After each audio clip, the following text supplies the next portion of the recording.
Boosting pumping station পরিদর্শন করলাম, একটা দুটো আছে।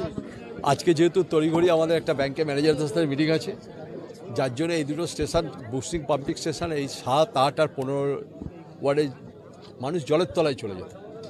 তাদের তখন জল নিষ্কাশন করেছিলাম, আপনারা দেখেছিলেন যে আমরা পাম্প বসিয়ে বসিয়ে জল বার করেছিলাম। তার পরবর্তীকালে মাননীয় মুখ্যমন্ত্রীর সাহায্যে 25 কোটি টাকা পাই।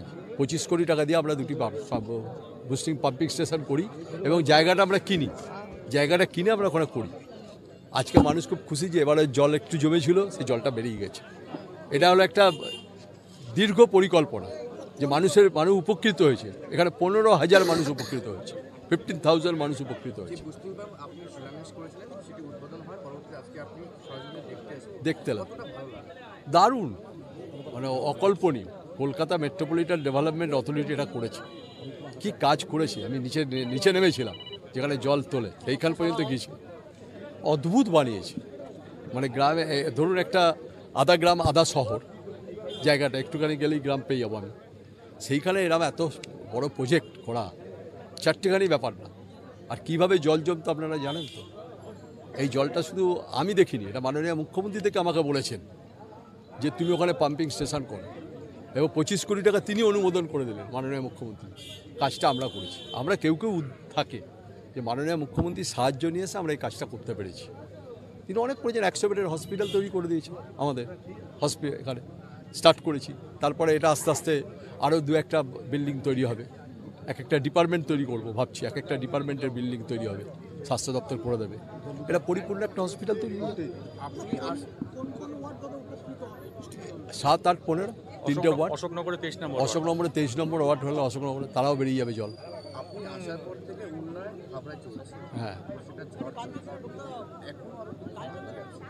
এই রাস্তাগুলো সব ইয়েতে হচ্ছে, সব পেপার ব্লক বসাচ্ছি, সব রাস্তা হাবড়া, কোনো রাস্তা থাকবে না। তারপরে সবথেকে বড় প্রজেক্ট যেটা আমাদের সাদের, অক্টোবর নভেম্বরে জলটা আনতে হবে, বাড়ি বাড়ি জল পাবে, তাহলে মানুষের আর কোনো পরিষেবা নেই। তারপরে আমরা ড্রেনেজ করব, তারপরে আমরা ড্রেনেজে নামবো, ড্রেন করে জলটাকে পদ্মা দিয়ে নাগলা বিল দিয়ে। আজকেই দেখেছেন যে মমতা বন্দ্যোপাধ্যায় অনুমোদনও দিয়ে দিয়েছে। করছি তো আমরা, ওদের কাজ আরম্ভ হয়েছে বুথ লেভেলের, একদম বুথ লেভেলে যে কর্মীটা বুথে বসে আর যে রিলিভার হয়। তোর একটা ছেলে 7টা থেকে যখন ভোট আরম্ভ হয়, 7টা থেকে 12টা বসে থাকে, 12টার পর একটা রিলিভারকে পাঠায়। এই দুজনকে আমরা দায়িত্ব দিচ্ছি যে তোমরা খুঁজে খুঁজে বার করো। ওই জানে যে রামের বাড়িতে শাম আছে কি মধুর বাড়িতে যদু আছে, ওই বলতে পারবে। সেটা ওকে দিয়ে আমরা এই কাজটা কমপ্লিট করব। যদি কোনো ভুয়ো ভোটার থাকে তাকে খুঁজে বার করতেই হবে আমাদের, এটা বার করতেই হবে আমাদের। কাউকে ভুয়ো ভোটার রাখা যাবে না, কিন্তু অরিজিনাল কোনো ভোটার যেন বাদ না যায়।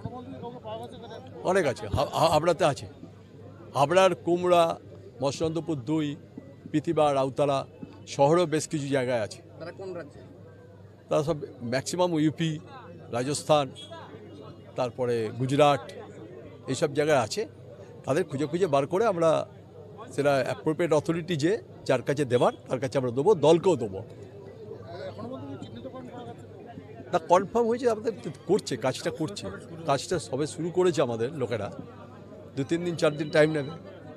আজকে বসছি, ওই জন্য আরও বেশি বসবো কর্মীদের সাথে। সেটা বলতে পারবো না, কত ভোটার থাকতে পারে বলতে পারবো না, তবে আছে। শুধু 2025-এ না, 2024-এও ছিল, 2023-এও ছিল, 2022-এও ছিল। সেগুলো সব আইডেন্টিফাই করে বার করতে হবে, ভুয়ো ভোটার রাখা যাবে না।